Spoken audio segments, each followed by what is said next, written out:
All right. All right, we're back and then we are live streaming as well. So this go into our database. So I was talking about the terms that we may use for scheduling for when we schedule natural hair services that our clients really are familiar with.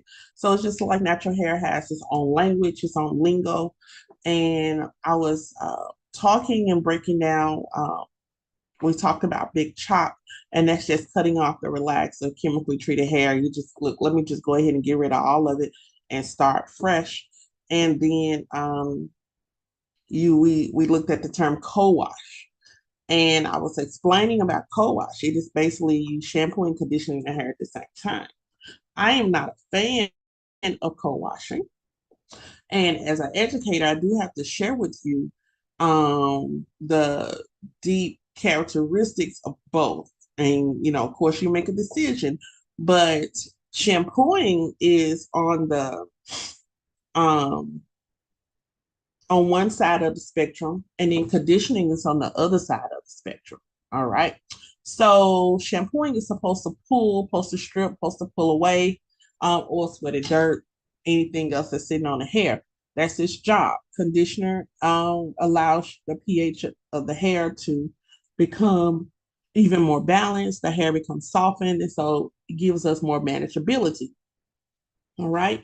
And so you would say, how are you going to do both of those when one pulls everything off and one is supposed to soften and manage? And so it would eventually be pulled off. And so the only way I could see that really working would be if the shampoo was more pH balanced, more gentle shampoo. But at the same time, when you are dealing with a surfactant free shampoo, and that means that there's no detergents in the shampoo, you have to still shampoo the hair maybe 2, 3 times in order to get it clean. And so going for a co-wash may be fine, but what if you have a person that has a lot of buildup? They don't need a co-wash. They need a strictly shampoo. Okay. And they need certain types of shampoo that's going to remove buildup and things of that nature. And so, although going with co-wash seems that it may be an easier notion that I can do the shampoo and conditioner all at one time, you're going to have some side effects of that later on down the road because you haven't sufficiently cleaned the hair and scalp. And also, you're going to have your manageability of the hair, the hydration of the hair may not last as long due to the mixing of the shampoo, which pulls moisture out. And so I think a lot of this lingo may come from, natural hair era. They had to figure it out for themselves. And so it just kind of has carried over into the professional ring. And so I would like, you know, I would like you to think closely about what you do, how you do it, the theory behind it, and does it even, benefit your client? All right. Of course, if the hair is coarser, I'm gonna opt for no co-wash. Okay. If the hair is coarser, no co-wash because coarser hair needs something a little bit stronger to make sure that it's clean. It has more cuticle. So with coarser hair having more cuticle, just the diameter of the hair, you will need to have something that's able to get in there, go deep, and really pull that stuff off of the hair. And an acid balance shampoo, and unless you want to do it 2, 3 times, it just is not going to work. You need something with some surfactants in it. So that's what co-wash is. We can be torn whether we like it or not. I just needed you to know the backdrop of shampoo and conditioner, what they did, and when mixing the two together, do they even make any sense? All right. Then there's cones, silicones, not water soluble. Okay, there's cones. There's DT or DC. That's what we call deep conditioner treatment. And sometimes it'll be DCT, but it just simply means deep conditioner. Okay. How does a deep conditioner work? Deep conditioner works like this. You're going to shampoo, you're going to condition as normal. The person would probably need more, you would think the person need more manageability. You do have conditioners that are protein based as well. They can strengthen the hair. You have some that are more hydrating, fluffy, has more water in it that really hydrates the hair. And you have some more moisturizing. But yeah, the ends seem to need a little help. The hair strand itself needs some help, and we call that reconstructive conditioners and things like that. And those are a little thicker. So what happens? We need extra steam or extra. We use steam or heat factors. Okay, and what's popular now is steam. You put the conditioner on, and we call it steam treatments, but it's really just a deep conditioner treatment. Okay, so those particular factors really help enhance the manageability of the hair. So for me, I like to use a product called Moroccan oil, Moroccan, and I want to say it's at Cosmoprof, but it's Moroccan based product. And the key component I use is oil, Moroccan oil, whenever before I made my own oils. Okay. So I would use that oil. I would put it on the hair just a little bit when the hair was 50% dry. And then I would blow dry it into the hair. And it would give me a nice, smooth, sealed cuticle. Okay. But I would start with shampoo and conditioning. Um, with the conditioner, I would definitely go in and massage it in, but I would come in with after I rinse that basic conditioner, I would come in with a reconstructor, which is like a mask. It's thicker. It really blend the ends because natural hair sometimes the ends split, so it really blend the ends and put that on. And I would not use a cap, but I put them under the steamer. And so by me putting the client under the steamer, the heat worked. It worked from the inside out. When you put them under a regular dryer, that heat works from the outside in. Okay, so you have to wait, and you have cuticle layers. So if I put them on the hooded dryer, then the heat will have to open up those layers in order for the conditioner to go into where the hair needs it, the cortex, in order for it to be working. But if I put them under the steamer goes and works from the inside out. So the steamer naturally lifts those cuticle layers and it starts to draw in that conditioner and it starts to settle in. Okay. That's the difference between the steamer and the conventional dryer. It's going to take less time, and then you're actually going to get the product where it needs to go first instead of waiting 15 minutes for that cuticle to open up in order for the product to drive in. You have to really think about this. Many individuals don't wait under the dryer. They don't know how long to put their client under the dryer for the conditioner to be working. What if you put all that product on them and you put them under the dryer and you came back and you said, oh, I'm just going to put them under there for like 10 minutes? Well, you really rinse your product down the drain because it needed a little bit longer than that in order for the product to get where it needed to go in the hair. By using a steamer, the steamer automatically starts to lift that cuticle and draw in that conditioner. So yes, you have more benefit by using a steamer with your deep conditioner treatments or your deep treatments, deep conditioner, however you want to say it. You do have more benefit with using a steamer. So I would always suggest um, if you're going to do a deep conditioning treatment, to definitely invest in a steamer. Okay, whether the steamer is hooded or whether you just have it over the bowl. And then there's dusting, which is a very fine trim, can range from 0.25 inches or less. That means you're cutting off as little hair as possible, and it should resemble dust on the floor. All right. Dusting, some people would still call it like an end trim, but they're not going designating how many inches they're going to cut off. They're just taking care of the ends. All right. which of course on a professional end, it is called end trimming. No poo, okay? No shampooing. They use conditioner to shampoo, um, and it references the co-wash. So they will just put the conditioner on and use the conditioner in place of the shampoo. So this is what I have. I want you to ask yourself. We are supposed to clean the client's hair. How are we using a conditioner that doesn't have a surfactant ability to clean? Think about when you're in the tub. Think about when you are showering. Think about when you are washing clothes.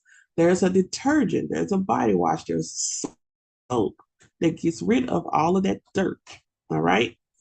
And if you are shampooing and doing a no poo and just using conditioner, we are not getting rid of the dirt. We are adding to it. Okay. You're just circulating the dirt. You're putting water on it and you're circulating the dirt. Then there's plopping, okay? Quick dry method for curly hair, paper towel or t-shirt. So pretty much you're getting all the moisture out of the hair. You take that paper towel and you squeeze and you squeeze and you squeeze. Same thing with a t-shirt. Anything that absorbent cotton, okay, it's gonna pull moisture out. So that's why it's a paper towel or a t-shirt, something of that nature. The more cotton feel it is, the quicker that it's gonna pull that moisture out. All right. SLS, sodium lauryl sulfite. Okay. Now, sulfate. That is the key ingredient in shampoo that causes the product to clean. It is also called a surfactant. It's also called a cleansing agent and also called a detergent. Okay. Yes, it can be irritating, it can be toxic, it could be drying to the hair and scalp. Its purpose is to clean, not condition. Its purpose is to clean. It only has one job. Put me on anything and I'm going to remove dirt. When we do a shampoo process, it includes the next step of conditioner. When we have problems with it because when we try to skip or blend or add stuff together, it don't make sense to us. We try to shortcut, but hey, you're going to use some type of surfactant in your life, okay? From body wash to shampoo to laundry detergent. The objective is that's only step one. Step two is the conditioner, okay? And so a lot of times many individuals have a problem with using surfactants just sometimes because of miseducation, okay? Yes, you need to get the scalp clean. We need to be using the proper shampoo anyway, but we need to get the scalp clean. We need to get the cuticle clear. We need to make sure everything is, we start with a clean head. That's our Tennessee state law. You start with a clean head. Yes, there's no license requirement for shampoo techs. All right. But our law still states that the hair must be clean before you start. Even our hands must be clean before we start. Okay. So the point of many individuals not wanting to shampoo hair anymore is, I know what they're getting at. They don't want to waste the time. Um, they don't want to waste the time in prepping and detangling and things of that nature. They don't want to do that. And so when it comes to sulfate free shampoos, that's what we call acid balance type shampoos. And sulfate free shampoos are not going to have a strong surfactant. It has some kind of surfactant in it, but it's not strong. But you will have to shampoo the hair up to 2 to 3 times in order to get the hair clean. Maybe even more. Okay. And remember, yes, it pulls off, but the conditioner in step 2 is supposed to add to it. TNC. TNC, then we're going to try to wrap this up. TNC is twist and curl, double strand twist, and rod or flex set. TNC. TWA is a teeny weeny afro. Okay. Most of the time after a big chop, you have many individuals that have a TWA or they do a TNC. Okay, something that gives them more style and manageability until their hair grows out. And then you have a wash and go. Everybody is not able to get a wash and go. A wash and go is a co-wash, okay? Shampoo, conditioner, co-wash, following a leave-in conditioner that helps balance the pH of the hair too, and texture enhancer. A texture enhancer will be a lock and curl gel, could be a cream. It could be something that really enhances the curls and promotes curly action and memory of the hair. Make sure you keep that keyword memory. Okay. Textures and enhancers start to create memory of the hair. Okay. The hair strand says, I've been curly before. I've felt a similar product like this. Let me go and be curly again. Okay. Um, Hand style, air dry, or diffuse. So it'll lock, it's like a lock-in memory product. A twist out, double strand twist that's dried, opened, and styled. All right. So it twists out. You're twisting the hair, possibly two strands, and then you're letting it dry. You'll open it, which is unravel, and then you're styling it. Okay. The key thing in twist out is to make sure that the hair is dry. You need to be dry, dry, dry, dry, dry. Okay. It needs to be dry. And then hairstyling system, a general classification of hair textures for social media communication and product selection. Now, the hair typing system, the hair typing system, that's that 4C, BC, things of that nature. It really does not have in reference in any form of cosmetology or any textbooks. Okay. When you see the typing system, like it says, social media communication and product selection, that's the ultimate goal. It was made, honestly, to sell product. And it was made to sell multiple types of product. Okay. And so when we look at type hair texture types, and it is fine, medium, coarse. That's what it is. Okay. And we have fine, medium, and coarse could be straight, wavy, or curly. Okay. And we have overly curly. That's it. And so we do not characterize hair types by numbers and letters. All right. And so that is something that was made, that manufacturers made to sell products. So how do I sell the same product to multiple people? They just put a distinction on hair type. All right. But that's not something that is in the professional world that's used as a guide. Those individuals that have only lived in the natural hair world, or consumers, they also created it so consumers it'll be easy for them to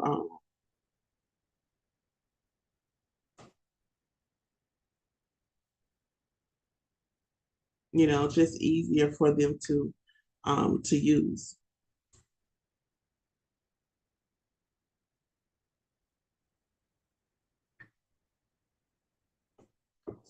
Let's look at our last few. CBL, hair length reference, meaning collarbone length.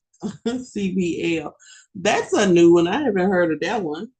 But CBL, collarbone length, I guess it's a measuring of how long the hair was. PJ, product junkies. I know a lot of those. Okay. A person who continuously buys hair products looking for the magic potion that will enhance their hair texture. What it's all going to boil down to is keeping the hair cleaned, keeping it conditioned, and treating the hair well. Okay. That's how often that you shampoo it, making sure you're using great ingredients, and actually making sure they can get the service that they request. Because if someone, a lot of times you have clients who want things, but their hair is not in a place for them to get them. Okay, get those things. So you may see a person bring you a picture, and this person has really, really thick, coarse, but really, really big, beautiful curls and waves. And at the end of the day, you may go back in and see this individual also. Their hair is not, it's thin, it's not thick enough. They're not going to get the same component. So when I see people who are PJs and they ask, can they bring product to the salon and stuff like that? No, because I'm going to make sure that you understand it's not a magic potion. Okay. There's great ingredients and there's great manageability and services that you can offer to the client, but you can't make them look a certain way, and it's just not happening. If it's not there for you to work with, you cannot create any magic. And so you have to be totally honest with them about what's going on with their hair. Okay. And of course, as we look at consultation services or whatever, we learn our language because social media is so big.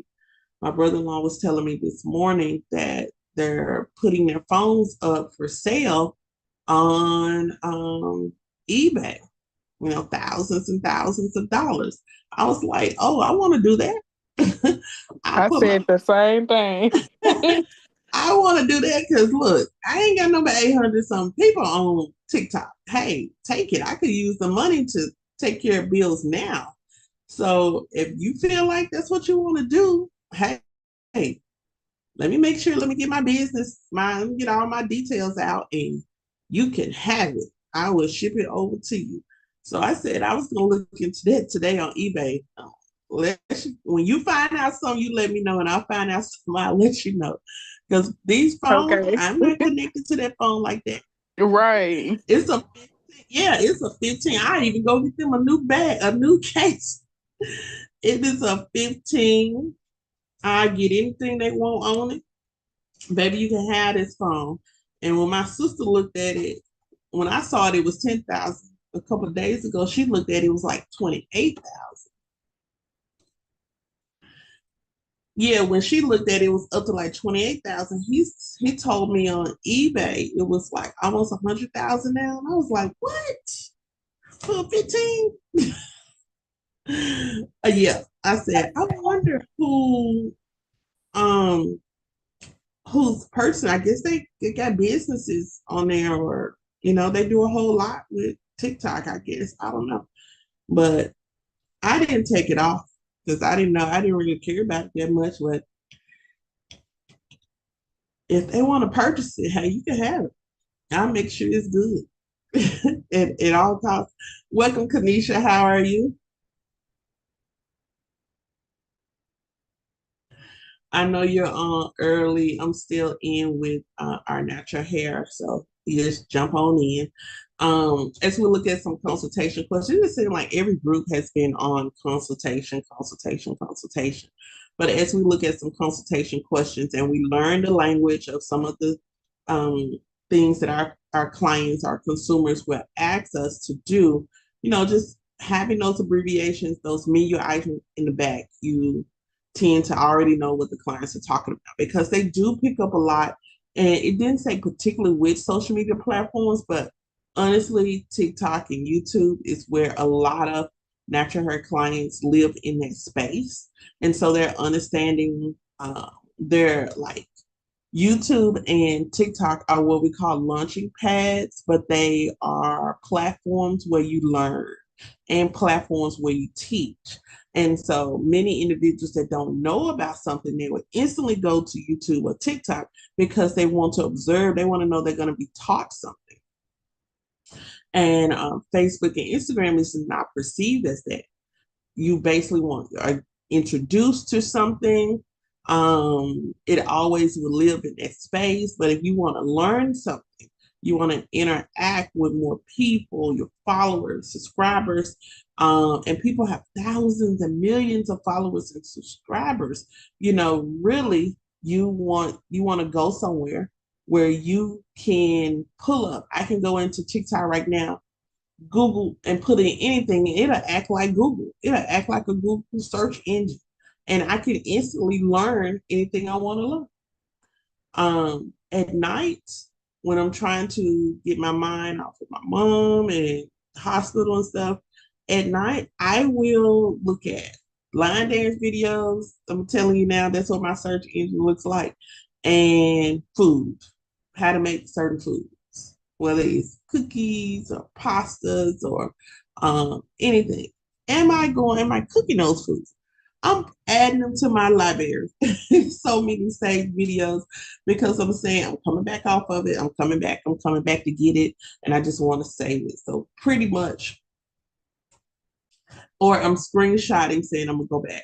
Okay. And lately I do spend some time on YouTube just kind of seeing other educational channels and how I want to build this one. But at the end of the day, I look at those two platforms, and I'm sure that your consumers look at those two platforms as well. And if we was to stick a pin in where should I build mine? Where should I really spend some marketing dollars? Well, it's questionable now if TikTok is going to be around. But if you have a great skill and you have a great sense of teaching and understanding to show somebody else, YouTube and TikTok are going to be places where you will want your videos to live. You will want people to, 2 o'clock in the morning, be able to punch something in, you come up, and automatically they become a follower, they become a subscriber, because they like what you're doing or you're the answer to something that they've been looking for. When it comes to the other social media platforms, it's a great place to launch. A lot of people start at Facebook and then they migrate off, but Facebook is still a place to launch. Okay. And IG is like your resume building. You put the before and afters, okay? Key information. Some people that only do IG. All right. They only do IG. And then you got some people only do Facebook. I do more Facebook than anything. That's because everything else, I'm just kind of getting a little older and I don't feel like going. I do like a more relevant, familiar crowd. And so I tend to be on Facebook. Um, and so when we look at our consultation questions, just know your clients may come from all different areas. Their educational level may be different as well. And then here are some consultation questions, which is good. I'm glad that my aesthetic students are coming on because their assignment was consultation questions. So welcome, Justice. Welcome, Kanisha. Um, we're on with Nini and myself. So let's look at some consultation questions and my estheticians just, if you see hairdressers or hair services, put it into skin services. It says, when providing your client with a thorough client consultation, all right, it's necessary to ask effective, open-ended questions. You want to get to the gist, you want to get to the bottom of it. This will allow the natural stylist to gather as much information as possible. And we need to have all that information so we can make the best choices for our clients. Okay. So, number one, do you regularly go to a professional for hair services? And if you're an esthetician, skin service. I want to know how often you go see a professional and you just do this at home. Is this your first time with me? This is what I was going to say. One question will bump you into another question. One question will lead to another. So if you're scared and you're like, I don't know where to start with one question. Okay. So the question of do you generally go to a professional for hair services or skin services, however you want to say it? Um, I want to know that because I want to know how often do you visit a salon or spa? Or are you a guru that you learn stuff off YouTube and you do it yourself? And then when you have messed it up, do you come back over here? So one thing is always going to lead to another thinking. Next, what is your hair care maintenance and daily styling routine? Or you can say your skincare maintenance. I want to know, I would like to know what this person does. Okay. I would like to know what this person does. Welcome, welcome, welcome. We're still in our natural hair course, but we're talking about the same thing that aesthetic students were talking about. So just join in, put your name in the chat, clock in on home base, and we're talking about consultation questions. Actually, I got 1 or 2 pages with our natural hair student, and then we're going to start our aesthetic. So Y'all could just hang out and really just take note because we're talking about the same thing that you guys just, your project you just sent in on Sunday. Um, so what is your routine? How do you maintain what you do? What do you already do? Why am I asking this? I want to know, do you use professional products? Again, I want to know, are you a PJ? Are you a project junkie? Do you just accumulate products because you thinking the next product is going to be the best product? It's going to do what I needed to do. You're looking for the magic in the bottle. Um, I want to know, what do you do? Do you put your bonnet on? Okay. Do you braid it up? Do you plait it up? Do you do a skincare routine before you go to bed? How often do you oil or apply serum to your skin? Okay, I want to know, what are your daily routines? And sometimes I ask that more importantly with guys, because I want to get, most ladies are going to wash their face. They're going to do this, they're going to do some type of prepping. So with guys, I want to know, hey, what do you do? And particularly, do you do all this in the shower, or do you do this after the shower, before the shower? You just do cleansing? What, I mean, what do you do? Because I need to figure out what's missing and how I can build a plan to make their skincare services or their experience with me even better. So, how often do you shampoo for my natural hair? How often? We talked about co-washing, pool washing, no poo. I'm just like, I need to know, how often do you clean? And if this was aesthetics, how often do you get a facial? Okay, just a general cleansing. I need to know that. What products are you currently using? I'm gonna let them rattle off. I'm gonna let them rattle off because I want to hear. I want to hear, and this is another thing why we learn so much about products, because we can tell the clients what they use and what they don't use.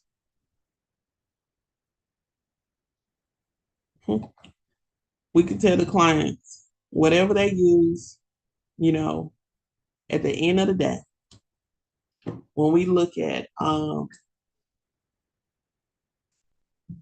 that right there. At the end of the day, we can tell their clients that product has no benefit to their skin or to their hair or to their scalp. Okay. Or that's good. Okay. Ultimately, we do want to put the products and put the clients on retail products that we carry. So we know exactly what they're using, and they're not using 10 different products to get one look. Okay.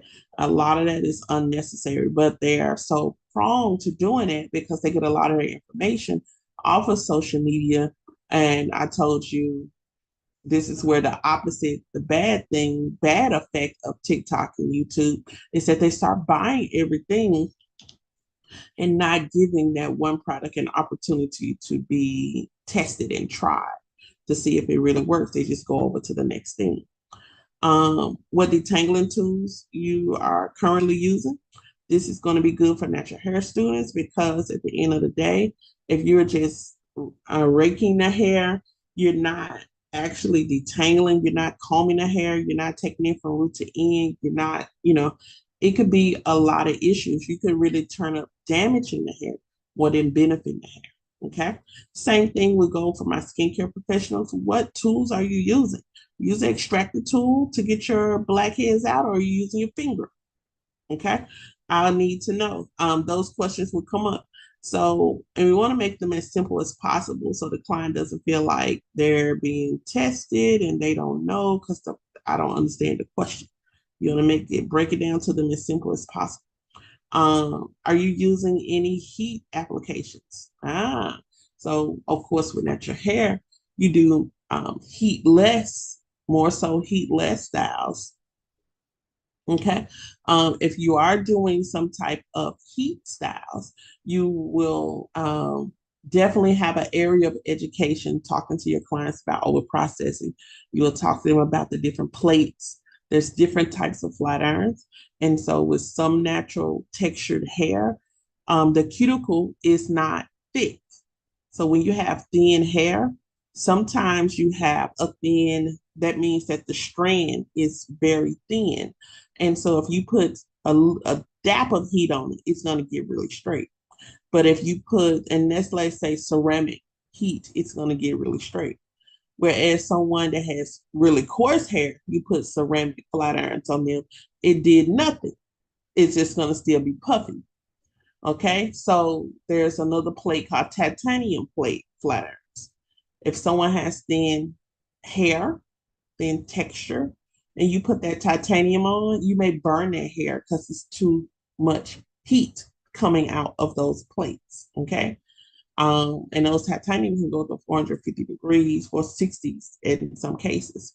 But if you put that same titanium on someone that has really, really coarse hair, their hair starts to look like a curtain drop. It just looks like it's just hanging from a window. It's really straight. It can be really beautiful, no burning at all. So there are types of hair that deal with certain types of products and certain types of tools.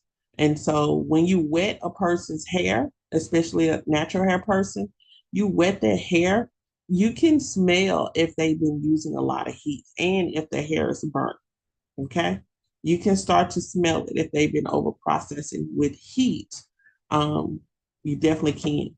When it comes to heat applications and you're talking about skincare, we're talking about how often are they using microdermabrasion machines, enzymes, chemical peels, things of that nature. How often are they doing it? Because doing it too often is really going to cause damage to the hair, skin, or nails, whatever you're doing. Number seven, density. Let me define density for you. Density is the amount of hair per square inch. Okay. So, with our natural hair individuals, when we're talking about hair and we talk about density, that's the number of hairs on the head. Okay. Somebody can have coarse hair, which means the hair feel rough and texture is thick. All right. But in number of hairs, it could be thin. Now, I'm going to be quiet and I want somebody to tell me what I just said. Density is the amount of hair per square inch. Texture is how the hair feels. So if someone tells me I have a coarse density, that tells me that they're trying to say they got rough hair. Okay. They got coarse density. Coarse density means a lot of hairs on their head. Coarse texture means that hair that's on their head is also rough. So, yes, you do have people that have coarse density, okay? Thick, a lot of hair on their head, and the hair is thick and rough.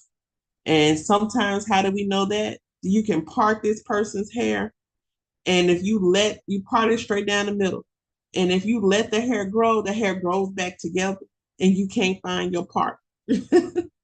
That's coarse density, and it's also coarse texture. Do we have individuals with opposites? Yes. You do have individuals with thin density, which means they don't have a lot of hair on their head per square inch. Okay. You start to see kind of like you would think thin balding areas. Okay. So, yes, you can have thin density, not a lot of hairs on the head per square inch. It can be thin in texture, medium in texture, or coarse in texture. This person could have strong hair, they just don't have a lot of it. And so, as a natural hair person, meaning that is something in your consultation you will have to look at is like how much hair does this person have on their head? You will literally take your fingers and just kind of have it no more than an inch apart to just look. You're looking for thin areas around the head, and then you're also looking at the texture of the hair. And so that's going to help determine styles, what product you use. Do I use a gentler product or do I need to use this heavy stuff to maintain this hair? What braid technique you're going to use? All of that is what flat iron I'm going to use. So that texture and density are going to work together, and it's going to help you determine how you're going to perform the service. Okay, what's going to be the best way to perform the service? Because I've seen people try to do rod sets on really coarse hair and only use water. Well, what happens? That coarse hair has split ends. The texture just draws the water, draws it up, and it looks dry and it looks horrible. Okay. What should that person have used? They should have used a product, okay, that had more holding ability. So as you would take that, manipulate that hair, put it on the rod, and as you would turn, it would decrease. It would create a smoothness and it would decrease the hair from crawling back up. Water is just gonna, the hair is just gonna crawl back up. And so knowing that about the product, knowing that about the texture of the hair, the density of the hair is going to be very important. When it comes to, see, when it comes to aesthetics, of course, you'll deem questions that are more relatable to skincare. Also talking about products and ingredients. When you look at hairline, is your hairline healthy, thinning, or bald? As estheticians, I would ask you to look around your client's hairline as well. We have treatments that we can do on the hairline. Did y'all know that, estheticians?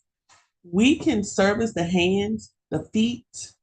We can do certain things on the hands and feet, on the back, but also on the scalp. Okay. So we want to look at their hairline because it may be something we can offer them that can increase or grow their hair around their hairline. All right. And we call that upsell, just a little extra added on the consultation. The length. I said, how will you describe your hair length? Short, medium, or long? Okay. How would you describe your hair length, short, medium, or long? You would want this person to have a realistic understanding of their hair length. Okay. Nini, if you're going to check the length, also try to use a white cape or a white towel. Turn them around so they can see what's really their hair and what's really dead ends. That's going to be a big component. The scalp condition, estheticians and hairdressers will be looking at your client's scalp condition. Here's why. Hair, skin, and nails is on the same system. And when you have hair, skin, and nails on the same system, what one does is going to show the effect in another area. Okay. And for estheticians, if a person's scalp is dry and scaly, like they have dandruff, instantly you've answered your own question about the lack of water. You've answered your own question about what they're eating. If they're probably eating a lot of sugar, a lot of junk, a lot of sodas, that tends to build up on the scalp. If this person does not have a buildup of the scalp, but their scalp is itchy, and they're trying to figure out why is their scalp itchy, you may ask them, how do you sweat? Do you sweat more than others? Do you produce oil more than others? What environment are you working in? But also I ask them this, do you do any over-the-counter medication? Over-the-counter medication is stuff that they can just go buy. How often are you taking Tylenol? How often are you taking BC? And that's really what I ask. How often do you take BCs, powders, or do you take goodies? I ask that because number one, it's accumulation. Anything that goes in your body has to come out, and it normally will come out through a place where there's a lot of pores, which is on our scalp, in that under our arms, in our vagina area, okay, where there's hair, where there's follicles. So sometimes when you notice that the client has a smell, it may not be a body odor that they stink. It may be what they're eating is trying to come out of their bodies, okay?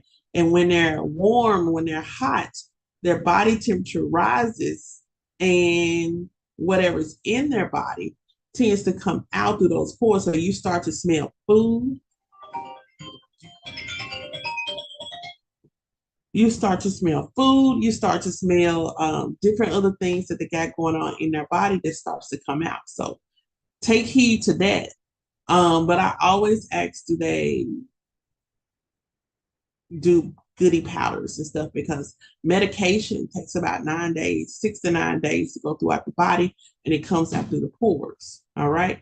And sometimes that can cause itchiness and things like that if it sits up there and your client's not shampooing their hair on a regular basis. All right. Um, Also, when you look at, I asked them, do they smoke marijuana? Okay. Because 9 times out of 10, you have the same entry. Okay. You have 69 days that it comes out and it sits on the scalp.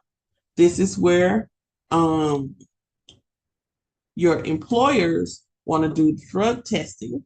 Okay. And they want to take it from, they don't care about the urine, they want to take it from the scalp.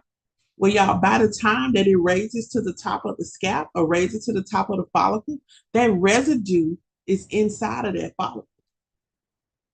So, yes, they want to take a pubic hair, a hair under their arm, or a hair on the scalp.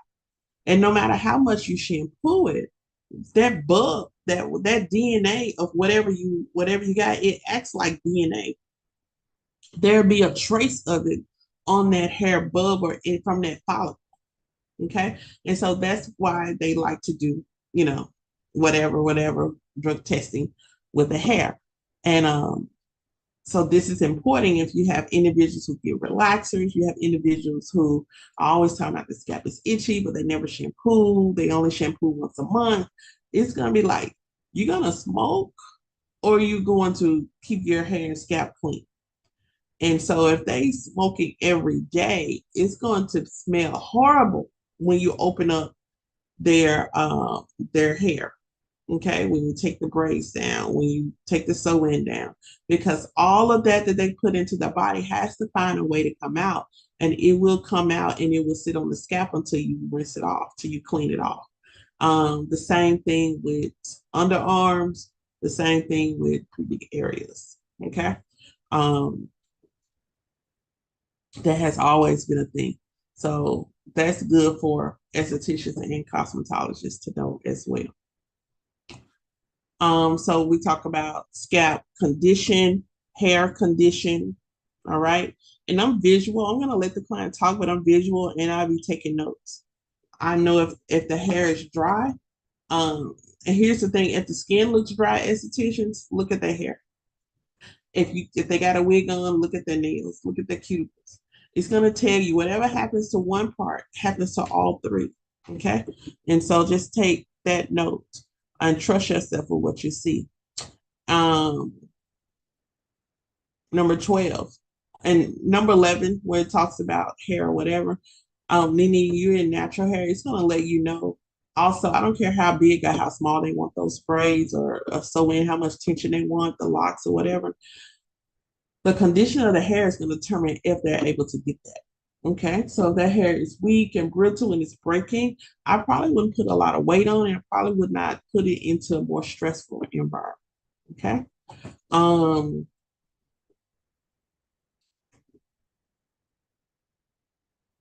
welcome. Um, we're closing on natural hair and moving into aesthetics, but we're talking about client consultations. How would you describe their natural hair texture? Find their lingo and what they're talking about. How often do you have your hair trimmed? Okay, so we talked about the dusting, but in actuality, you need to make sure the hair is trimmed in a regular on a regular basis. Transitioning, going from one to another, going into chemical free.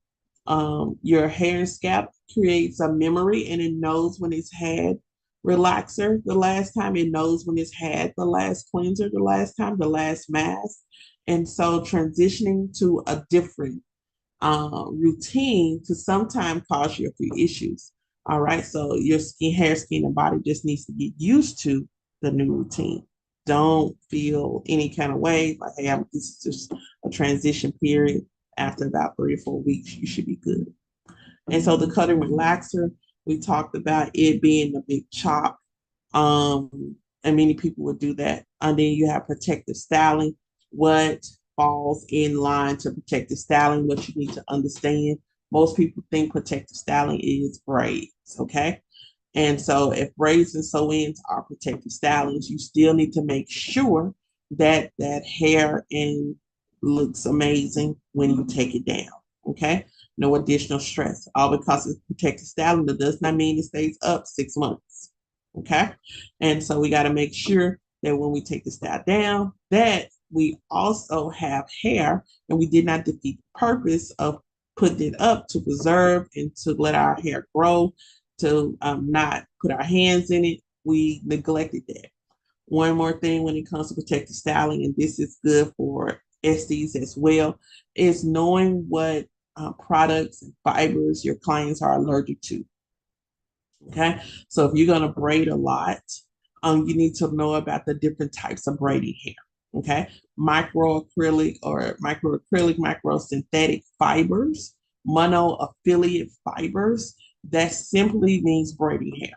Okay, and either you can have the braiding hair of the best quality or the worst quality. All right. Some clients are allergic to certain types of braiding hair, so they may pay a little more for that hair, just simply because they may be allergic to plastic in its rawest form. Okay, plastic in its rawest form is going to be braiding hair. A shoe box, take the shoe box and keep stretching it, heating and pulling the strand on it. The plastic totes, once they break that down and they keep breaking it down and breaking it down and breaking it down, it becomes braiding hair. All right. So when I've seen a young lady, she actually passed away. I think this young lady, it was big in the news. No, I think she didn't pass away. She had some issues. The young lady mom who did her crochet maybe years and years and years ago. I don't know if you heard of that, but she kept her crochet up all summer. Okay, she did her hair crochet braids and was like, I'm not taking it down to, go back to school. Okay, got ready to take it down. They found these bugs, this nest in her hair. Okay, and so it caused so many issues that she had to get all her hair cut off. And the young lady was traumatized. She was a little kid. And then you had the man, the young lady who got her hair braided, and she got her hair braided in someone's home. They were braiding by the fireplace. So what they did, she hung the hair up on the edge of a fireplace or something. The hair fell down. Well, when the hair fell down, a spider, got twisted up into the hair. That hair got braided up into that client's hair and was biting her. By the time that client got home, her scalp was so pulsating. At the doctor, they had to literally cut her hair off from the braid, from the scalp all the way down, and then treat her accordingly. So we got to be very, very careful. This is why we all the time push professionalism. But even if you're doing skincare services in your home, you have to be very, very careful, making sure the hygiene, everything is clean, gloves on, we're not dropping anything, and you drop it, we're not using it. Okay, so that's a big factor as well, protective styling. And then, of course, lifestyle. We ask my clients about our lifestyle. What do you do? What do you like to do? Okay. And then that helps us determine whether they're able to maintain. Busy lifestyle probably is not going to sit up there and do anything to their hair every day. Busy lifestyle is probably not going to give a 30-minute facial every night. Okay. And so you have to know what your clients are able to do, how they do it, and things of that nature, what they're able to. And even though they're talking to you at the end of the day, you got to know what's right for your client. All right. So as we prepare to close out 4, of course, selecting materials, analyzing the hair and scalp. You're going to look for scalp abrasions. This is just your eye, training your eye, training your eye, training your eye. Okay. And as estheticians as well, there's things that we look for. So you guys also look on the scalp. You'll look on the face. And this is what I want everybody to take note. And I think I'll put it in the chat real quick. Okay. Signs of infection. Okay. Signs of infection. Uh, uh, redness, pus, swelling, local fever, throbbing,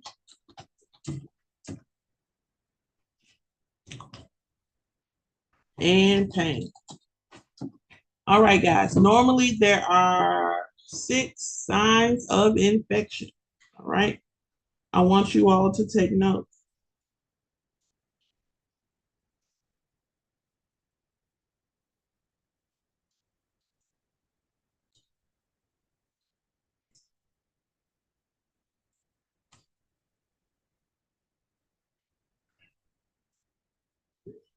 Okay.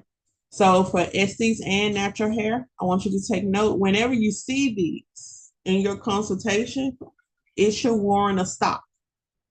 And this is why we do consultation and analysis, and we're checking with our eyes. Because if you get to a point where you're performing a service and you're just now seeing this, we didn't do our job. Okay. Signs of infection are going to make us pause. It's going to make us ask more questions, and it may even prevent us from doing the service. Okay. So redness, pus, swelling, local fever, throbbing, and pain.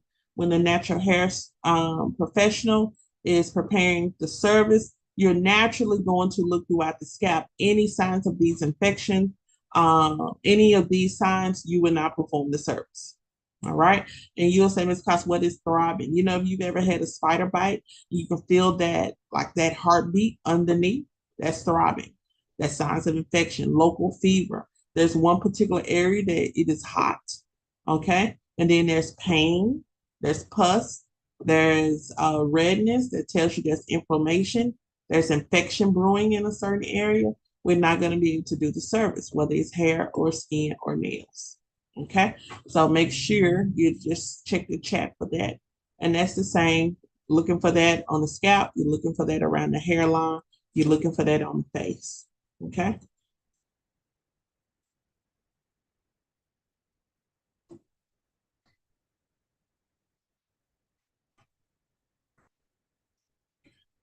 All right. It states that the consultation is the opportunity to determine what a client needs to avoid dissatisfaction. So when I talk about this is where we get down to everybody being on the same page. We do the consultation to understand what we can offer the client. And we want to make it clear what the client can get. It's what the client wants versus what the client needs. This is the conversation. At this point, we will determine what we're able to go forward with. It's not sometimes their hair can get it or not. It's if you can afford it. What processes do we do? Do we do all the processes at one, or do we break this thing down? That's what this conversation is all about. Okay. And remember, I think in both courses I've said, do not take your clients directly to the place where they're going to get the service, because they at that time think, oh, it doesn't matter how much it is. Whatever I got, she's going to take it, because we didn't talk about money. We didn't talk about it. Whatever my expectations are when I get up, I should feel the same way, because she didn't tell me what she could do or what we're not doing today. She took me directly to the area where performing the services. And it's psychology, y'all. It's psychology. So make sure there's an area where you discuss this before you move on. So you can take them to a corner. You can do it at the front desk. But when you put them in the treatment area, it's time to work. It's almost like you've done a disservice to yourself, and you bypassed some of the main things that you needed to talk about. Okay. Here's the myth: textured natural hair is dry, dull, and brittle. It is not. Okay. So this may be something that you have to explain and have an educational moment with your clients. All right, Nini, we're here at the end of 4. You have the review questions. There are 6 review questions. All right. Those review questions, make sure you turn those in on Sunday. You're going to turn them in to dcicosmo@gmail.com. Also, yeah, we're gonna do chapter 5, and actually chapter 5 is your last chapter, and then we'll move into state board prep. Okay. So chapter 4 assignment is going to be complete the questions and turn them in on Sunday, and next week we are moving to chapter 5. And then let me give you a little brief. Chapter 5 is all about hair types. structure, and texture differences. And really, it gets into the money component. This what makes you a professional. It sets you aside from people who are unlicensed. Okay. Now you're getting into the educational component that's going to set you on a road of success. Okay. Your language about hair, skin, and nails start to change. Your language about products, ingredients, all of that starts to come together because now we're going to talk about hair textures. We're going to talk about the composition of hair, the growth of hair, and things of that nature. And we'll talk more about hair analysis. So I'm excited for you to come to your course to come to a close. And I'm excited to get you over to the other side of licensure. It's just going to be a amazing February for you. Okay. So once we finish this chapter, you don't have, it's not mandatory that you come on, but at any time that you need to come on, since you're the only one in that area now, that you need to come on, I will do February. I still have February and hold your class slots, okay? So if you ever need to come on, let me know in advance that you'll be on if you want for the month of February, and we'll get this study time on and get you over to the license side of things, okay?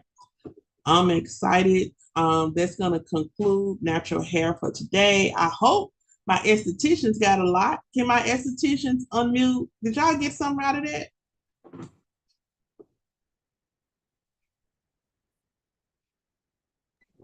All right, Miss D, you have a good day. And thank you.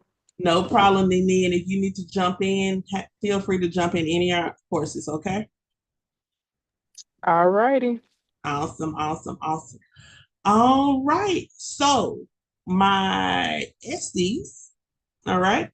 I'm going to take a 10-minute break, get some water. I'm going to use the restroom, and I'll come back and we'll get started on your chapter 4. And so that was a good way you guys really got blessed to come in on that consultation part because you guys just had an assignment and you guys did really good, really good, really good. And you were committed. So I want to definitely highlight you in those questions today. Um, so let's go to break for about 10 minutes. Okay, so no, I see you guys at 10:45. Okay. I'll see you at about 10:45. So about, yeah, 10, 11 minutes. Y'all have a blessed one. I'll see you in 10 minutes. I'm going on mute.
Hey guys, almost ready. See you in a minute.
All right, we're jumping into chapter 4. It's a short chapter. Let's go straight to the slides.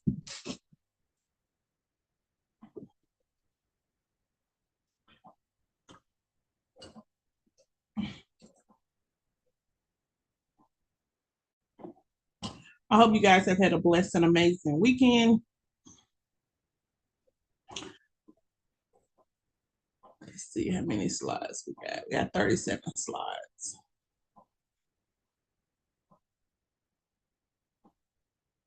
Did we intro on this on Friday? Anybody remember Friday?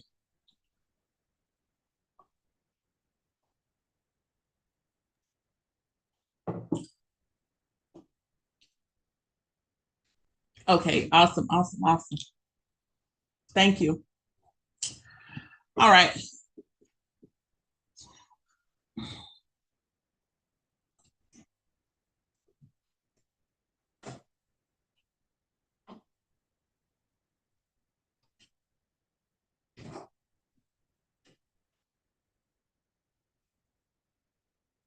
let's look at our second set of objectives.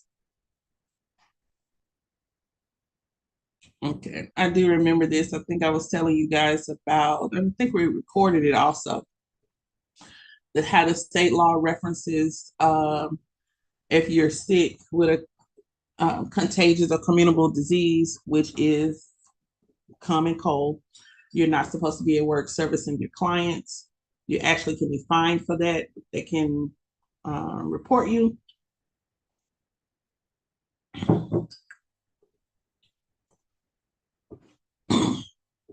And we'll pick up here learning about health allergies, overexposure. Do we have a favorite perfume? Somebody put their favorite perfume in the chat. Your go-to.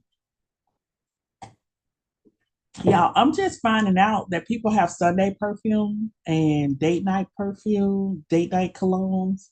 I'm like, I wear perfume every day. Maybe that's why, I have to buy so much perfume, but I like wearing perfume every day. I like smelling how I like to smell every day.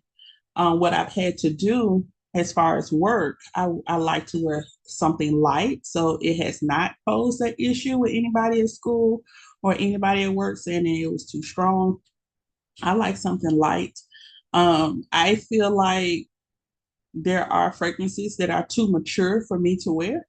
And I say that because sometimes my chemistry don't match, and it seems I don't like an old smelling cologne or perfume, and so I like fresh and flowery, and even light, not sweet. That's my go-to.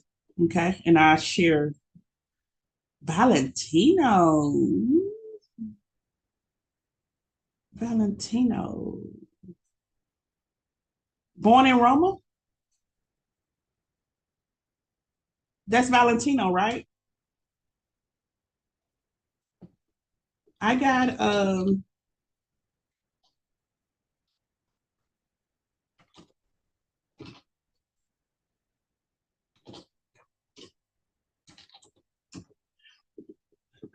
don't know if this says that.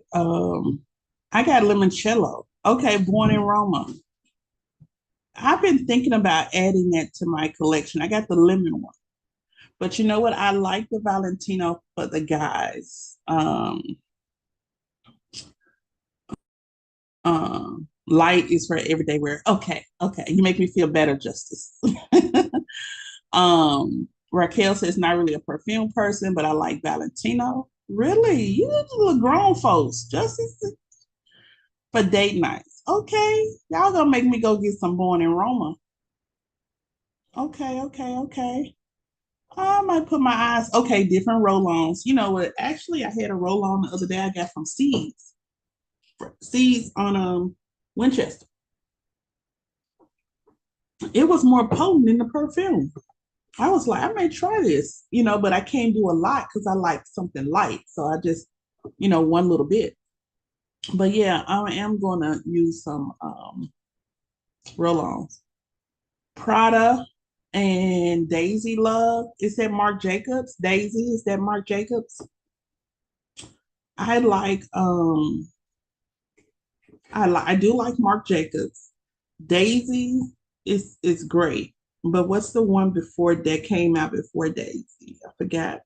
The only thing about Marc Jacobs is just the long wear. It doesn't, I mean, it's beautiful when you first put it on, it blooms, but it seems like I would need to go and reapply it after a little while. Now let me tell you, my Chanel, yeah, yeah. You love C's? Yeah, I love C's too. Okay, so I do Chanel, but I do it's round. I do Chance Pink. And when I tell you, I don't know, I'm learning about different perfumes and things like that. I do Chance Pink. That's light, sophisticated. I love it, but I pair it with a Dior body cream. And so what happened? They took the top note out of Dior body cream and just made it real bland. And it's supposed to enhance Dior perfumes. The Dior perfumes I do have, but I can't wear them, like I would wear my Chanel. So my Dior perfumes is one thing I would not wear and have to service clients because it's too strong for me. And I know it would probably be strong for them. But I do have the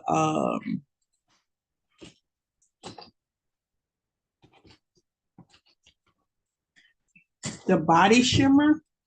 It mixes well. I can wear that alone, just put it in the elbows or something, but it mixes well with the Chanel. So something very light, still get the layer, and I don't overdo it because I know I'm gonna be around people. But I still want them to say, "Hey, what's you wearing?"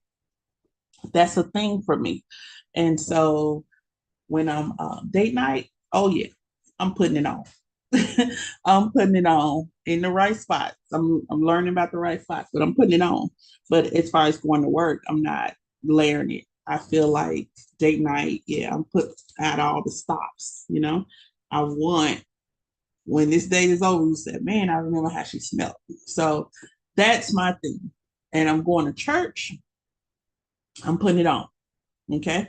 Because people just, you do hugs and stuff like that. So Sundays, I'm layering up, and it's mainly when I'm not at work. Okay. But I did say I was going to look into that roll on I had.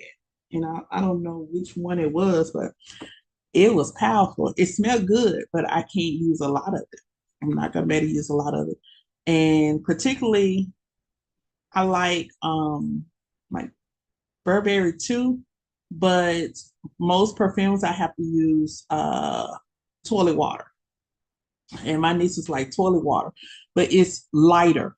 Okay. Yes, it may not last as long, but it's lighter and it doesn't irritate my skin. So a lot of times when I use perfumes, I have to spray my clothing or I may dap in certain areas, but I never do a full spray like all over the body because it just my eczema tends to act up, my skin get itchy. So I have to make sure if I'm going to use a perfume that's long wear, I spray it on my clothes. So anything with an oil, I spray it on my clothes. And here's a tip, any ouds, like male fragrances, um, like I'm into the Arabian fragrances now. And so I'm just learning what I like and what I don't like. Um, they have more oil concentration. And so the more oil concentration, you only need them a little bit and it stay a long, long, long, long, long, long, long, long, long, long time. Okay. So that's something to think about too. If you're looking for a long wear, look for maybe the Arabian ladies, something that has a large oil concentration that you can just have on that just floats throughout the day. But I'm very aware of myself and fragrances, and I like to use products that don't have any fragrances. Okay. If I use products, I actually make products with no fragrance, no artificial fragrance or colorants. Okay. Because I don't want those two things to be factors that a client has an issue with their skin. I'm in the process of elimination. So I have decided I don't need sweet smelling candy cane, cotton candy. I don't need my person's skin to smell like candy. Okay, so I don't need their skin to smell like Fruit Loops. I had a young lady at church. This was amazing. She has a body butter, amazing. She was passing it around and it passed me and I could smell it. It was strong. And I was like, it smells good, but I know I can't put that on my skin because of the artificial, like Fruit Loops is not a scent. It's not a natural scent. It's not an essential oil. That's something that was made. And so I know even though it smelled good and it pleased my scent, it is going to irritate my skin. Okay, so it may do the same thing for your clients as well. So everything I use, if there's a scent to it, it comes from an essential oil. All right, it comes from an essential oil, or it has the natural ingredient. The actual plant smells this way. The actual herb smells this way. So I'm a no on fragrances when it comes to products. Preservatives. You may say, Ms. Cost, what is preservatives? Preservatives keep the product within that date that it says the product works. Okay, so preservatives also minimize bacteria or block bacteria from being in your product. Okay. Some people are so organic and they're really vegan. They're really into everything. They don't like preservatives. They don't like anything added into their products. This is one thing I have to warn for consumers. If you're gonna use something or recommend something to our clients for them to purchase and use on their skin, and there's no preservative in there, you need to give them a time. There needs to be a date stamped where this is good from this day, where it was made on this day, and you need to use it by this day. You find people that try to hold on to their product past the expiration date, and that's where the bacteria forms. And now you have bacteria. Now they're breaking out. They got issues going on with their skin because they've used it past the expiration date. Preservatives will preserve the product. That's what preservatives do. They preserve the product. Okay. They're going to make the product last longer. It's going to reduce spoiling. Okay. And reduce the growth of bacteria, And any kind of shower product that the client is using, top off, you got to open and you got to close, that's opportunity for growth. And anytime water can get in another product, that water can set up and grow bacteria, new bacteria. So any skincare body products that you're going to come in contact with water, I will say add a preservative to it. But if you're not going to add it because you're making something, you're going to sell it, you're not going to add a preservative to it. It needs to be a beginning date and an end date. Okay. A beginning date and an end date. Chemicals used, and sometimes people are allergic to preservatives as well. So that's why we do the consultation and ask those questions. When it comes to allergies, you would need to ask them about allergies, but it also should stem questions about fragrances, preservatives, things of that nature. Chemicals used in services. Some people prefer chemical free, so on and so on, and that's absolutely fine. Okay. Now, if someone is going to specialize in chemical peels and medical aesthetics and things of that nature, 9 times out of 10, you are not going to be performing services that are chemical free. Most of your services are going to include some type of acid, some type of chemical in them. All right. And so, maybe a spa professional who just, enjoys doing facials and using more organic, holistic products and things of that nature. Those are going to be the individuals that really will probably draw a clientele that does not want chemicals. Okay. And you got to be careful. A client can say they don't want chemicals, and then you're there, you say, oh, it's just a little bit, it's going to make it look better. They said no chemicals for a reason. There is a certain thing called unecology aesthetics. Okay. Unecology aesthetics.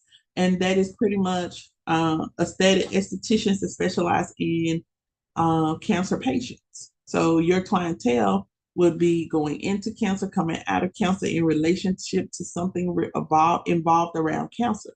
Well, there are institutions for advanced training that teach you aesthetics and how to deal with those individuals. And most of the times, it's going to be chemical free services. All right. So there are places to go if you want to learn aesthetics on another level. All right. And even Look Good, Feel Good Foundation here, and there's branches all over the country. But Look Good, Feel Good say, hey, you're an esthetician. They'll say, okay, take our training. Once you complete their training, they put you on this directory. So if cancer patients are looking for an esthetician who knows their skin and their treatments and have a great understanding, they would go to this directory and pull you off of that directory. Okay. That's another way to, learn some expertise and just pull your niche of market, you're all the way down. And so you have something meaningful and you're also performing services at the same time. Excessive exposure to moisture. Okay. Dry hands thoroughly, including between the gloves. All right. Between you switching from gloves to glove. All right. These are common professional health issues. So we're making sure we clean our hands, we're making sure we're drying our hands at the same time. Identifying common beauty professional health issues, the shoes that we wear. Okay. I am good for, look, put some money on your shoes. I am one when it comes to casual shoes. I don't spend a lot of money on my shoes. My sister was admiring my shoes, and she was like, "Oh, I like it. I bought these shoes." Um, y'all, I don't care if you laugh at me. Friend said, "Don't laugh at me. I don't care." I bought these shoes because I wanted to work out, but I have been a salesperson, and I'm going to Costco. But I've been a salesperson, and I buy a New Balance out of Sam's because I'd rather spend my money on perfume. So I would buy my New Balance out of Sam's, and they're workout shoes, So hey, I'm working out my New Balance. And she goes, "Oh, those are cute. Where do you get those?" I was like, "Sam." She was like, "No way." So yeah, $29. Okay. So shoes, and I think I those may have been like $100 shoes, but I got them for $29. It doesn't matter. I don't really care about how they look on the outside. I like how they make me feel. Okay. How they make my feet feel. Am I gonna have an issue on down the road? So Converse is not like a shoe that I can work in because it feels like it drops my arch. And if I'm standing up and my feet are hurting, I'm not able to do my job. Okay. I'm not able to do my job. So I have to make sure I have good shoes. They don't have to be the most expensive, but I do have to make sure I have some good shoes on.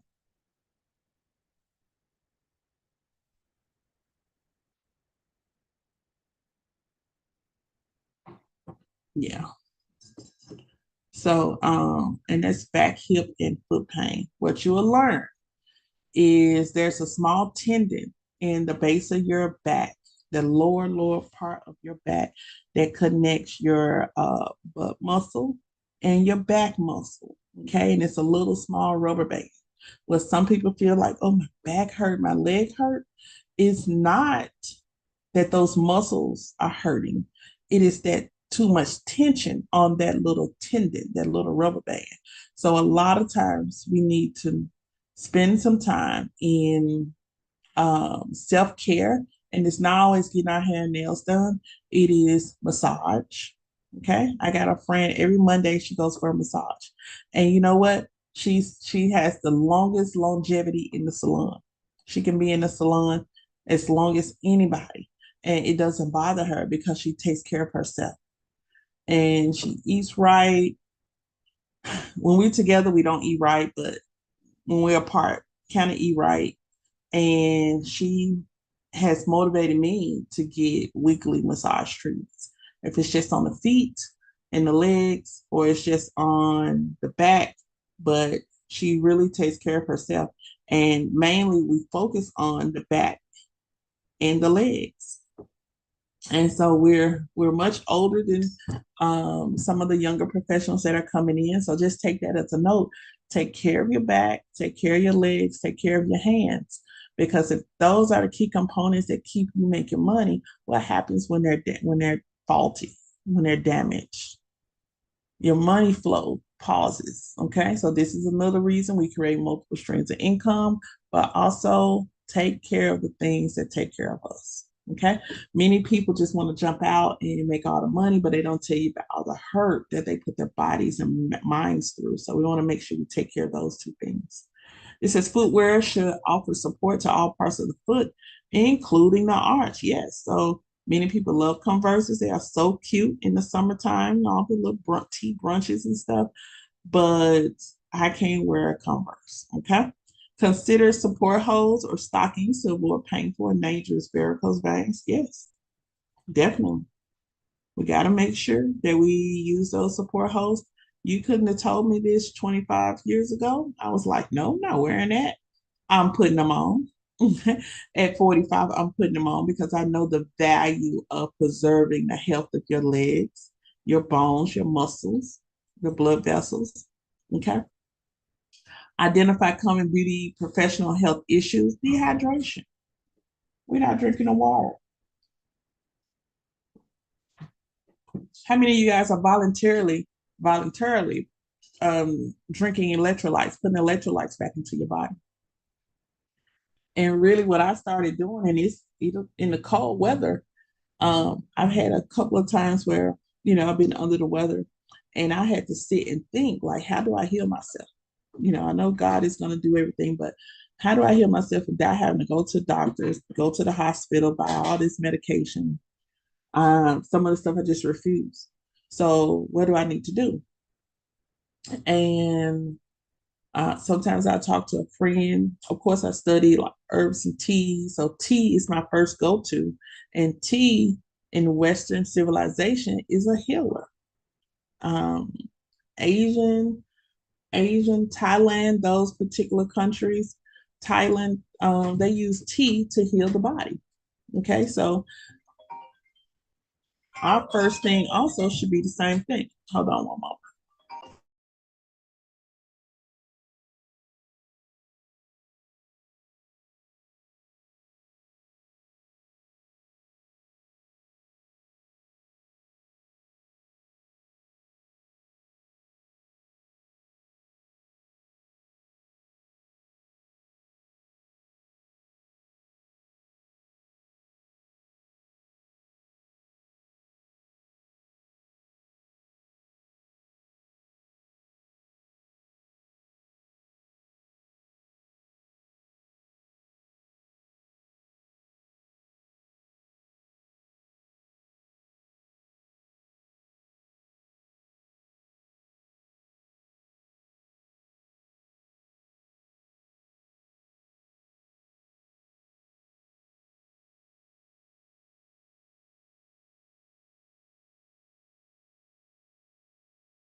Okay, guys, thank you so much. I decided to do class from the home this morning, not the hospital. So I have to take a call if I get one. So thank you for your patience. Um, our issues. We don't never make sure we're good. We make sure everybody else good. We don't make sure we're good. So what I started doing was figuring out how well what it takes for me to heal. And I go straight to my teas first. Of course, it's going to take some training for you to know what teas help with what. And a friend was telling me that he was having some soreness, soreness issues in his muscles and bones and all kind of stuff. And I was like, we need to get a tea that fights inflammation. Okay. And then one that fights something that fights nerve tension. And there's teas for herbs for everything. So that was my thing that I wanted to send to him. But also, when it comes to myself, my first go to is tea. And lately, it's been cold pressed juicing. Was actually, crushing the ginger and putting ginger pretty much in everything. And ginger has been a big builder of immune system. But also, I added electrolytes. Just let me just go get this kitty. They got the adult electrolytes now, so I took the electrolytes and added it with juice, with my cold press juicing, and started to build my immune system back up. When it comes to like stuffy nose and things of that nature, if I did take maybe a Benadryl, I took it late at night, and by morning I would take like a nasal decongester or something like that in my nose. And that will work for me. So I'm trying to get off of like medications, but I know I need to take care of myself. And if I don't take care of myself, I can't take care of anybody else. So we got to make sure, oh, I increase my water intake. So yeah, I'm a Kool-Aid pack type person. So I reduced the Kool-Aid packs. And really, first one was yesterday, all year. So I did more water. And so dehydration could sap your bones, your muscles. You won't be able to move. So we got to make sure we're hydrated. Okay. Um, and you don't do it when you're thirsty. You regularly should be drinking water. Frequent small meals. And so not doing meals at all or waiting to the last minute or just figuring out you haven't eaten all day. That's a bad thing, especially if it's 7, 8 o'clock and where most people are supposedly stop eating.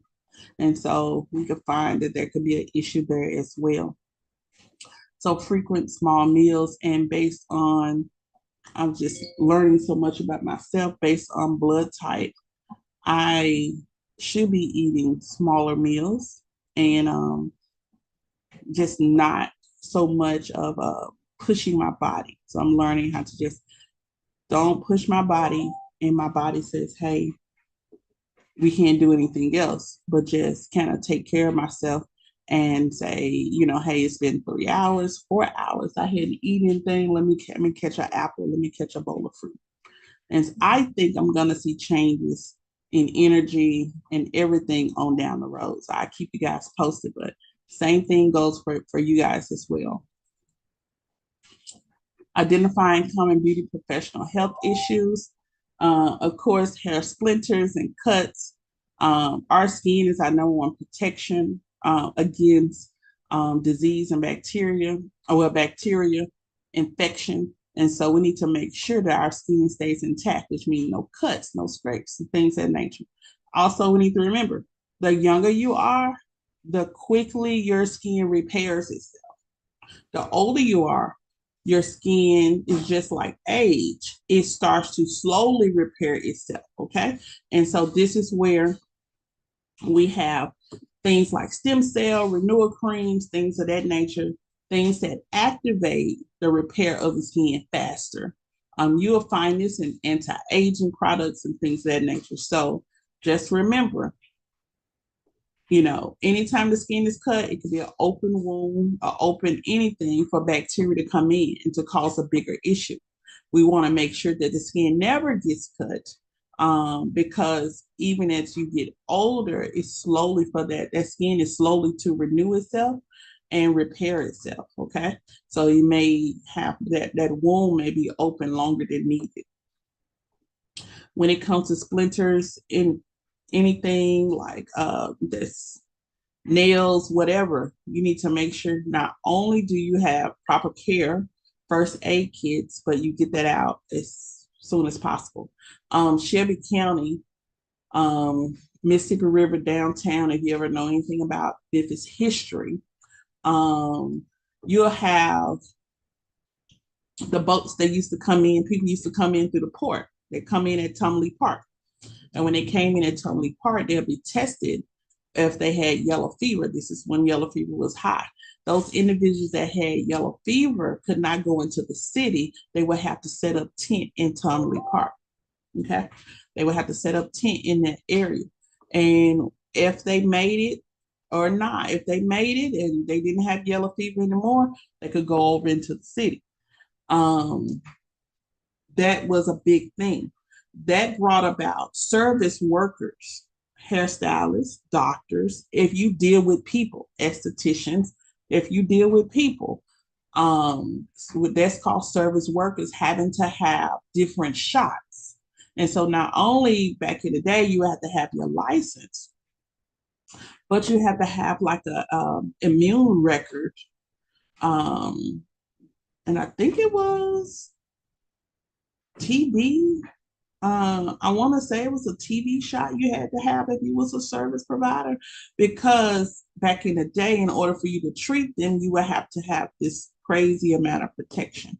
And so the same thing kind of goes today. There's no legal requirement, but guess what we have to wear that protects ourselves? What do you have to wear that protects you? There's no legal requirement anymore, but what do we wear to protect us from clients that may have something going on? Anybody know?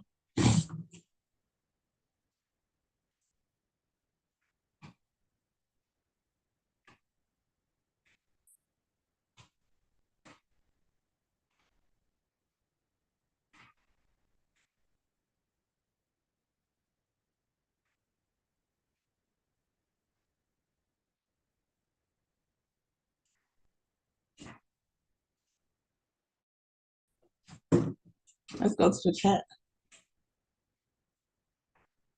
Yes, yes. Masks and gloves. Okay. PPE. Okay. And if you guys were in the beauty industry at the time of pandemic, I mean, we had plastic everything. We couldn't have extra people in the salon. We had plastic everything, gloves, masks, shields. I mean, I was teaching with, I said, I cannot wear all this. I'm gonna just have to pray so the Lord cover me. I wore the gloves, I could wear the mask until I started getting mask acne, the back, the dirt from the mask and stuff. And I said, I don't know.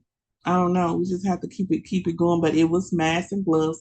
And today we still sometimes want to protect ourselves and we wear masks and gloves. I know people that never came out of masks and gloves. I see them at the grocery store with that mask and gloves on. And hey, if it works for you, it works for you. I'm in the hospital every day and I see people with masks and gloves on. So that is something I have to just, it's a new norm for a lot of people. It is the norm for a lot of people. And so hand sanitizer was another one, and making sure you wash your hands. And that has been a law that you wash your hands before every client anyway. Okay. So we were just more pushing it to wash our hands a little bit more frequently.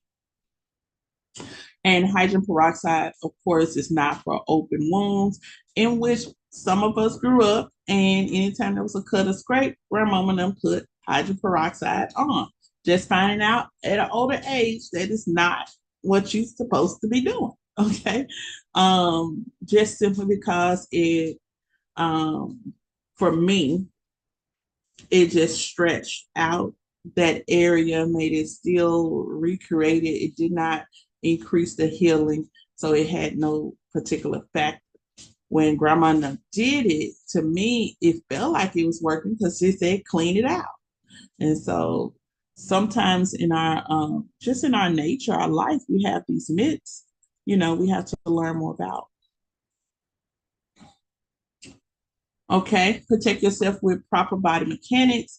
We're going to use the term ergonomics. All right, so here's what ergonomics means to you. It's the comfortable way of doing something.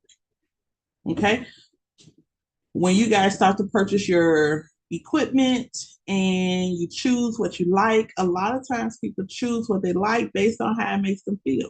So you're choosing equipment that's not going to hurt your back on down the road. You're choosing seats if you have a, depending on the rump or whatever, you're choosing something that's going to be more comfortable for you.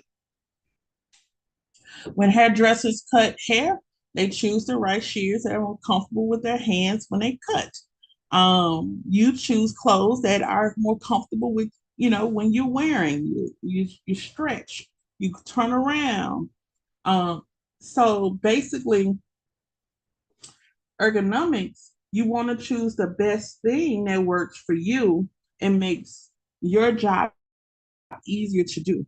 And a lot of times, your equipment, your chairs, your beds that you choose to purchase are on that level of just what you sometimes does it cost more? Yeah, yeah, it may cost more. But as you start to say, hey, I want to get some equipment and I want to do this, and I want to do that, you'll start saying, hey, I like this versus I like that. Okay. It's prevention and awareness. Your standing posture. All right. Well, they start teaching us this even at a younger age, but standing posture, holding your head up, chin parallel to the floor. They always say chest up. Okay. Back up, shoulders up. Lift your upper body so that your chest is up and down. You do a slouch. And here's the thing with women in services, we primarily will have our clients on the table. With our clients on the table, I like to stand up and provide services to my clients. I don't, so because I'm tall. And so even if I sit down, I want to still provide service to my client. I can do that. My hands are long, but I prefer to move around and, use my height and my hands, my arms, use that to my best advantage. What we have to do is, if you're coming to work, it's going to be good to make sure your uniform is intact and also undergarments are intact. Now you will say, Ms. Costa, why does undergarments so important? One, brief undergarments are going to support your back. Okay, so you see a lot of people wear waist trainers and things like that. And so they may wear it for, of course, health, personal issues, personal reasons, but waist trainers are good to help with your back, especially if you're going to be doing some bending. Okay, keeps everything together. But also, as far as bras, sports bras, things of that nature, you want to make sure you keep all of that in place because as you're working, we never want to slouch our back and then our breasts are over a client's head, on their hair, anything like that. None of our body parts should be touching the client. Okay. And so many times I've had to initiate and tell students how you posture yourself, even sitting, and how you posture yourself standing up. It really does matter because if you're just saying, oh, being all laxy daisy and lazy with it, that's going to get you really incomplete with me. Okay. Because we should have better notion when we are servicing the clients. We should have a better posture. And so it is not acceptable for our bodies to be touching the client. And you will say, what is she talking about? When the client is on the table, you get ready to do a facial, and then you're reaching over them, they should not be touching any body part. Okay. Any upper body part or lower body part. All right. You should be enough space in between. You should have all your stuff together where if you reach over, it does not touch the client. All right. And so we want to be very careful and mindful, just being respectful of that. And that is something that we have to check. Even if it's something we were not raised with. I went to open house of a boutique lunch, something new, and last year in the summer, and this was middle-aged women. Y'all, one of the models was plus size. She came out and they didn't ask about the clothes. They started a whole conversation about what kind of bra she was wearing. They started a whole conversation about body garments, a whole conversation about what's best for certain breast sizes. And some people, even 50, 55, were saying they were never taught about quality of, bras and things of that nature. And so, even though this is our professional image, this is the point that we talk about. And so, I try to tell my nieces and things like that. Some things may be cute, like Victoria, pink is real cute. But if you're a certain size, TT is going to need you to move on up to another level. Okay. Because I need you to, you're going to be out, you're going to represent. I need you to make sure all your stuff is together, not just because you represent a family name, but just respectful about your own self and your own knowledge of your own body and your body type. And so that has been, something that comes up, and we leave it as a free and open, safe space. No one gets talked down about it because if you don't know, you don't know. But those are some things that we make sure we have intact. Of course, along with hygiene, showering, things of that nature. But we always want to make sure that our posture is good and then that we have our proper garments and uniform on and things of that nature.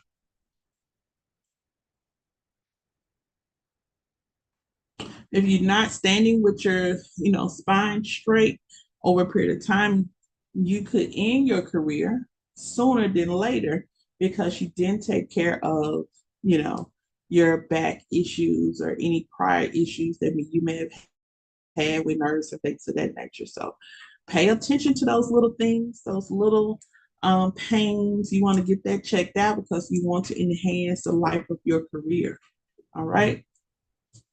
So protect yourself with proper body mechanics. You push your sitting posture. This is what I was stating as well. This is as you're sitting, making sure you're in a proper position. Knees slightly, flexing your knees slightly and position them over your feet, and then lower your body smoothly into a chair. All right. So just being very careful and mindful how we're sitting and standing around our clients.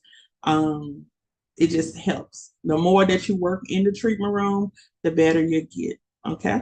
And some of you guys may work in professional settings, jobs. So you already are familiar with those chairs that make you feel good. You got your favorite chair. You'll do the same thing for aesthetics. So your sitting posture continue. Keep the seat of the chair even with your knees. Most of the time, we'll have these measures, and many individuals would not pay attention to them. But please make sure you're paying attention the next time you sit in a chair. You want to distribute your body weight that is not always on one side. And so you want to have a balance. Keep your torso, that stomach, that trunk area erect, straight up, out.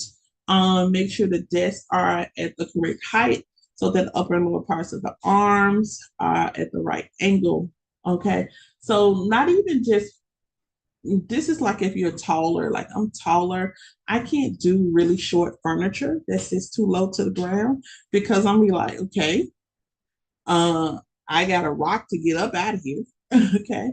But also facial beds. I like to have adjustable facial beds because I will raise my beds up higher so I don't have to bend my back over so much. And so I will probably have a step stool as well that helps the client or the student get up on the table. And if you're a little taller, you got to do the same thing. You're going to help the client get down because you don't want the client to miss a hop or a step and cause their ankle or something to hurt. So you help them get up and you help them get down. But I do adjust my beds accordingly because I don't want to do a whole lot of bending down, which hurts my back and interferes with it becomes a barrier, interferes with my everyday life. So I don't want to do that at all. Bad ergonomics, gripping or squeezing your implements too tightly, relax a little bit, bending or contorting your wrist repeatedly, finding your niche, okay, holding your arms too far away from your body, and holding your elbows more than a 60-degree angle. And this pretty much, your elbows will be held straight out. So if you're bringing elbows up any higher without having to do that, needing to do that, you're just causing more stress in that area. And then bending forward or twisting your body to get closer to the client. This is why we have ergonomic in chairs. A hairdresser is going to have a chair that she turns, that she pumps up. An esthetician is going to have a facial bed, okay, that you can bring up and you can bring down. You'll probably also have a seat that you'll be able to twist around as well. Okay. Good habits are ergonomics, keeping your wrists in a straight or neutral position. I'm always going to ask you guys to do your hands exercises when working, before working on a client. Use your ergonomically designed implements, which means the implements we use 9 times out of 10, they will have some kind of compression or some kind of footing for your hands, such as extractors, tweezers, things of that nature. So you won't have that extra strain. You'll have a grip on your tools. Stand on anti-fatigue mat. Hold on one moment. Hi, this is Destiny with DCI. Good morning, it's Destiny. Hey, Miss. I'm well. How you doing, Miss Owens?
Ain't that amazing?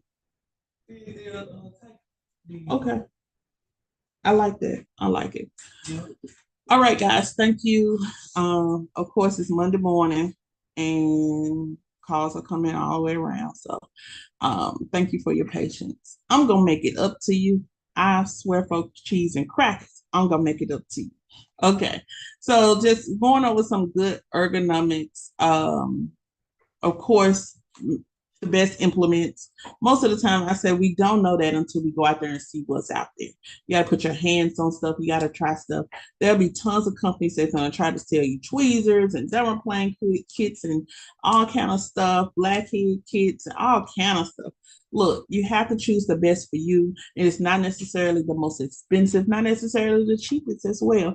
So most of the time when you go to trade shows, you're able to see all of those vendors in one space and you can kind of get a feel of what you like. You don't have to use that as an opportunity to purchase and let me try it out. I purchase later. But definitely I want you to start. Let me see how that feels in my hand. Let me sit on it, see how well it does. And so before we start investing in a whole lot of equipment and tools, we want to see how it makes us feel. Keeping your back and neck straight. Standing on fatigue mats definitely gives that support to your feet. And then when standing, you position your legs hip width apart, you're bending your knees slightly. All of that is helping on down the line. Lifting mechanics. All right. So I've always did this improper. I've had to, learn what works best for me is actually do not bend over and pick up the box, but I'm going to squat down and pick up. All right. Squat down and pick up and drop down. So at the end of the day, these lifting mechanics is something that we'll continue to work on and practice. Okay. And we look at pregnancy. All right. So always reviewing those chemical labels with our clients, being just super cautious. There are services that you can do. There's a whole menu that you can create for your pregnant clients. Okay. But just being aware of some of the things, just 10 times more as far as perfumes and allergies and things of that nature. Even learning about different trimesters. Go and, for me, I've never had a child, but I do study birth. I study reproductive system. I study endocrine system because my number one market is women.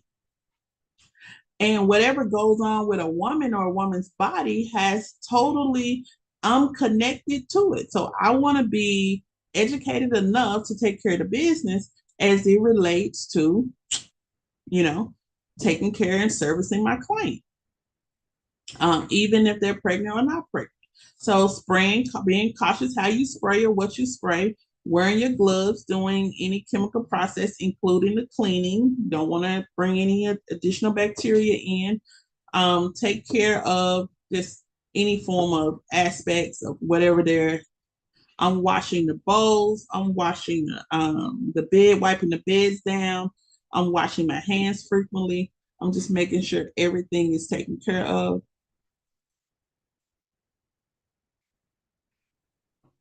As we close out, and we'll be done with this particular chapter, 1 through 4. We'll intro into 5 on Wednesday. The study guide. Okay, I need you guys to study your study guide 1 through 4. All right. Wednesday, we are going to go over that study guide. Okay, and we'll set a date for testing. You say, Ms. Cuss, how are we going to test? We're virtual. There is virtual testing. So there's a digital test. And when you're ready, you can take it. And when you take the test, you get to take it twice. The first time may be a little new to you, may not make the best grade. For those individuals that happens to, feel free to take it again. And we'll take the top grade or the best grade. Okay, so I don't want you to be stressing about the test.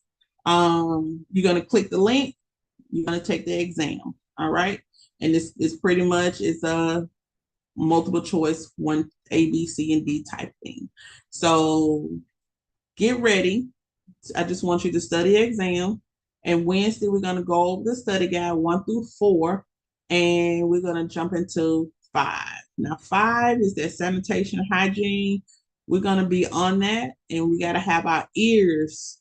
We got to have our ears in tune for chapter 5. Okay. Chapter 5 is really your state board exam. That's really how you get your license. Tennessee has your sanitation about 32% of your exam. Okay.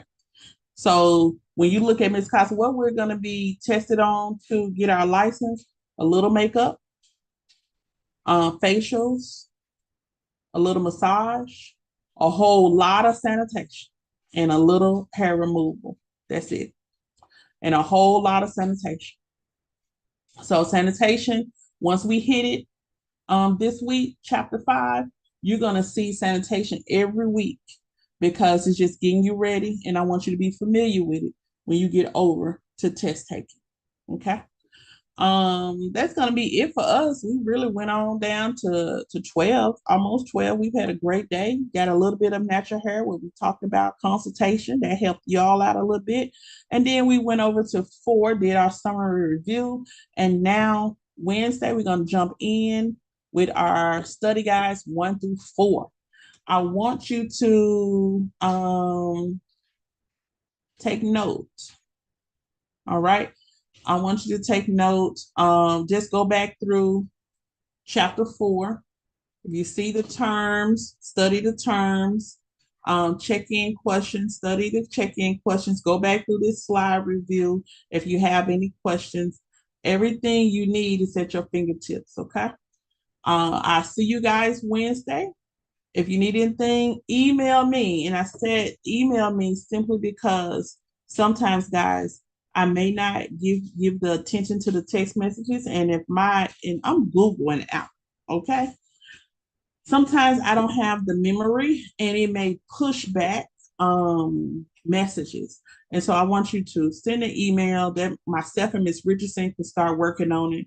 Also, if it get overwhelming, we'll pull Miss Carla in. They both work remotely. And just say what you need, we'll get it done. I'm gonna tell you what we're working on now. They're working on collecting hours. Okay.